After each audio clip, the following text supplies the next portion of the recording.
Hello friends, नमस्कार। मेरा नाम मनोज और आपका स्वागत है YouTube channel vacancy for you में। दोस्तों, आज की वीडियो में मैं कक्षा 8 की पाठ्य पुस्तक पर आधारित जो सामाजिक विज्ञान की सामाजिक एवं राजनीतिक व्यवस्था तीसरा का पहला चैप्टर संविधान का जो है सो 10 महत्वपूर्ण प्रश्न आपके लिए लेकर के आया हूं, जो व्याख्या के साथ बताया गया है और साथ में वीडियो के अंत में जो है सो होमवर्क भी दिया गया है। तो वीडियो आज का स्टार्ट करते हैं, ठीक है। तो आज का पहला क्वेश्चन है, यदि किसी नागरिक को लगता है कि राज्य द्वारा उसके किसी मौलिक अधिकार का उल्लंघन हुआ है तो किस अधिकार का सहारा लेकर वह अदालत में जा सकता है? सांस्कृतिक व शैक्षणिक अधिकार, समता का अधिकार, संवैधानिक उपचार का अधिकार या इनमें से कोई नहीं? फ्रेंड्स, यदि किसी नागरिक को लगता है कि राज्य द्वारा उसके किसी मौलिक अधिकार का उल्लंघन हुआ है तो संवैधानिक उपचार का अधिकार का सहारा लेकर वह अदालत में जा सकता है, ठीक है। तो इसका उत्तर जो है सो सी होगा, संवैधानिक उपचार का अधिकार। अगला प्रश्न, संपत्ति के अधिकार को किसके द्वारा हटाया गया? 42वें संविधान संशोधन के द्वारा, 44वें संविधान संशोधन के द्वारा, 46वें संविधान संशोधन के द्वारा और इनमें से कोई नहीं? फ्रेंड्स, संपत्ति के अधिकार को 1978 ईस्वी में 44वें संविधान संशोधन के द्वारा हटाया गया था। तो इसका उत्तर जो है सो बी होगा, 44वें संविधान संशोधन के द्वारा। इसके पूर्व मौलिक अधिकारों की संख्या 7 थी, किंतु इसके हटने के बाद मौलिक अधिकारों की संख्या 6 रह गई, ठीक है। तो इसे भी याद रखिएगा कि इसका डेट क्या था। तो इसका डेट तो जो था वह 1978 ईस्वी था, ठीक है। 1978 ईस्वी में 44वां संविधान संशोधन किया गया था। इसे भी याद रखिएगा, बहुत इंपॉर्टेंट क्वेश्चन है। फ्रेंड्स, अगला प्रश्न देखें। अगला प्रश्न है, यह कौन सिखाता है कि संविधान का हर का पालन करना चाहिए और उसके आदर्शों, संस्थाओं, राष्ट्रध्वज और राष्ट्रगान का आदर करना चाहिए? मौलिक अधिकार, मौलिक कर्तव्य, नीति निर्देशक तत्व या इनमें से कोई नहीं? फ्रेंड्स, हमारा संविधान देश के नागरिकों से कुछ कर्तव्यों के पालन की भी उम्मीद करता है, जो देश की एकता और अखंडता को अक्षुण्ण रखने के लिए आवश्यक है। संविधान में वर्णित कर्तव्यों की संख्या 11 है, जिनमें एक है कि यह संविधान का पालन करना चाहिए और उसके आदर्शों, संस्थाओं, राष्ट्रगान, राष्ट्रध्वज का आदर करना चाहिए। तो इसका उत्तर जो है सो मौलिक कर्तव्य होगा। मौलिक कर्तव्य कितने हैं? 11 की संख्या में, ठीक है। इसे भी याद रखिए, 11 है मौलिक कर्तव्य। अगला प्रश्न, शिक्षा का अधिकार विधेयक को संसद ने कब मंजूरी दी थी? 4 अगस्त 2009, 25 सितंबर 2009, 1 अप्रैल 2010 या इनमें से कोई नहीं? फ्रेंड्स, शिक्षा का अधिकार विधेयक को संसद ने 4 अगस्त 2009 को मंजूरी प्रदान की थी। तो इसका उत्तर जो है सो 4 अगस्त 2009 ईस्वी होगा, ठीक है। तथा 1 अप्रैल 2010 को से शिक्षा का अधिकार कानून लागू हो गया। इसके तहत बच्चों को अनिवार्य और निःशुल्क शिक्षा सुनिश्चित करने हेतु अनेक प्रावधान किए गए। तो यहाँ जो है सो 2 तथ्य सामने आता है कि शिक्षा का अधिकार विधेयक जो है संसद में 4 अगस्त 2009 को मंजूरी प्रदान की गई और यह जो है सो लागू जो है सो 1 अप्रैल 2010 को हुआ, ठीक है।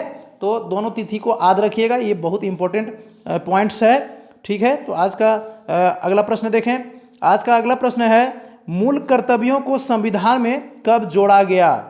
1974 ईस्वी में, 1976 ईस्वी में, 1978 ईस्वी में या इनमें से कोई नहीं?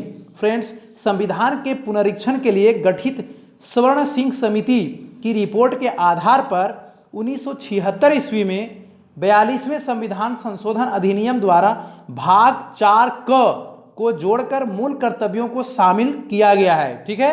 तो ये जो है सो 1976 ईस्वी में हुआ था और ये जो है सो 42वां संविधान संशोधन के दौरान किया गया और इसे जो है सो भाग 4 के क सेक्शन को जोड़ करके उसको 11 मौलिक अधिकारों को जोड़ा गया। अभी वर्तमान में इसकी संख्या क्या है? मूल कर्तव्यों का 11 है, ठीक है। अगला प्रश्न देखें। धर्मनिरपेक्षता का शाब्दिक अर्थ है धर्म के प्रति समर्पित भाव का होना, धर्म के प्रति विरोधी भाव का होना, धर्म के प्रति निरपेक्ष भाव का होना या इनमें से कोई नहीं? फ्रेंड्स, धर्मनिरपेक्षता का शाब्दिक अर्थ है धर्म के प्रति निरपेक्ष भाव का होना, अर्थात इसका उत्तर जो है सो सी होगा। ठीक है। भारतीय संविधान सभी को अपने धार्मिक विश्वासों और तौर तरीकों को अपनाने की पूरी छूट देता है। ठीक है। अगला प्रश्न देखें, भारत का संविधान भारत को कैसा राष्ट्र घोषित करता है? धर्मनिरपेक्ष, धर्मपरायण, अधार्मिक या इनमें से कोई नहीं? फ्रेंड्स, भारत का संविधान भारत को एक धर्मनिरपेक्ष राष्ट्र घोषित करता है, तो इसका उत्तर जो है सो ए होगा। भारतीय राज्य की बागडोर न तो किसी एक धार्मिक समूह के हाथों में है और न ही राज्य किसी एक धर्म को समर्थन देता है, अर्थात राष्ट्र या राज्य धर्म निरपेक्ष है। ठीक है। तो भारत का संविधान भारत को धर्मनिरपेक्ष राष्ट्र घोषित करता है। अगला प्रश्न देखें। अगला प्रश्न है, वैसे अधिकार जो उसके जन्म से प्राप्त होते हैं क्या कहलाते हैं? शिक्षा का अधिकार, मानव अधिकार, नीति निर्देशक तत्व या इनमें से कोई नहीं? फ्रेंड्स, वैसे अधिकार जो व्यक्ति को उसके जन्म से प्राप्त होते हैं मानव अधिकार कहलाते हैं। ठीक है, इसे याद रखिएगा। इस प्रकार के अधिकारों को कोई भी सामाजिक या राजनीतिक व्यवस्था परिवर्तित नहीं कर सकती। मानवाधिकारों से तात्पर्य उन अधिकारों से है जो व्यक्ति के जीवन, स्वतंत्रता, समानता एवं प्रतिष्ठा से जुड़े हैं। उनमें संविधान में वर्णित मूल अधिकारों के अलावे अंतर्राष्ट्रीय समझौते के फलस्वरूप संयुक्त राष्ट्र महासभा के द्वारा स्वीकार किए गए अधिकार भी शामिल होते हैं। ठीक है, अर्थात मानवाधिकार में मूल अधिकार तो है ही, उसके अलावे जो अंतर्राष्ट्रीय समझौते के फलस्वरूप जो संयुक्त राष्ट्र के महासभा द्वारा जो स्वीकार किए जाते हैं वे भी आते हैं। ठीक है। अगला प्रश्न, मानवाधिकार दिवस हर साल किस तिथि को दुनिया भर में मनाया जाता है? 10 सितंबर, 10 नवंबर, 10 दिसंबर या 10 फरवरी? फ्रेंड्स, मानवाधिकार दिवस हर साल 10 दिसंबर को मनाया जाता है दुनिया भर में। ठीक है। वर्ष 1948 में पहली बार संयुक्त राष्ट्र महासभा के द्वारा 10 दिसंबर को हर साल इसे मनाए जाने की घोषणा की गई थी। ठीक है। तो उस तिथि से अभी तक जो है सो मानवाधिकार दिवस 10 दिसंबर को मनाया जाता रहा है। ठीक है। अगला प्रश्न देखें। अगला प्रश्न है, मानवाधिकार आयोग निम्नलिखित कार्य करता है। क्या कार्य करता है? ऑप्शन ए, मानवाधिकारों के उल्लंघन की शिकायतों की जांच करता है।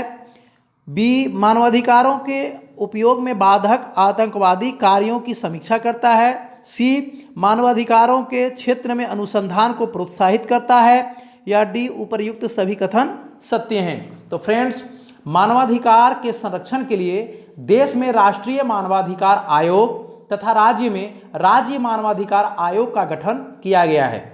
मानवाधिकार आयोग निम्नलिखित कार्य करता है। मानवाधिकारों के उल्लंघन की शिकायतों की जांच करता है, अर्थात ए ऑप्शन जो है सो पहला वाला जो है सो सही है। जेल में कैदियों के निवास की परिस्थितियों की जांच के लिए वह किसी भी जेल का निरीक्षण कर सकता है। अगला, मानवाधिकारों के उपयोग में बाधक आतंकवादी कार्यों की समीक्षा करता है, अर्थात ऑप्शन बी भी सही है। मानवाधिकारों के क्षेत्र में अनुसंधान को प्रोत्साहित करता है, अर्थात ऑप्शन सी भी सही है।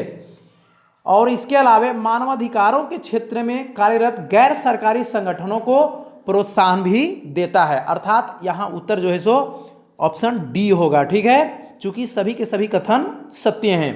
फ्रेंड्स, आज का वीडियो बस इतना ही। आज का वीडियो कैसा लगा इसे हमें कमेंट के माध्यम से जरूर बताएं। यदि वीडियो अच्छी लगी हो तो इसे लाइक करें, शेयर करें तथा इस चैनल को भी सब्सक्राइब करें। फ्रेंड्स, आज का होमवर्क देख लें। आज का पहला होमवर्क है, शिक्षा का अधिकार कानून कब लागू हुआ? और दूसरा क्वेश्चन, 44वां संविधान संशोधन कब किया गया था?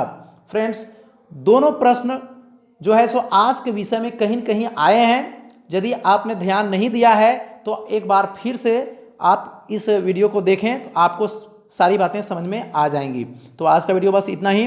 धन्यवाद। यदि आप इसे PDF फाइल में डाउनलोड करना चाहते हैं तो उसका लिंक डिस्क्रिप्शन बॉक्स में दिया हुआ है, वहाँ से फ्री में आपका डाउनलोड हो जाएगा पूरा पेज। ठीक है, तो धन्यवाद।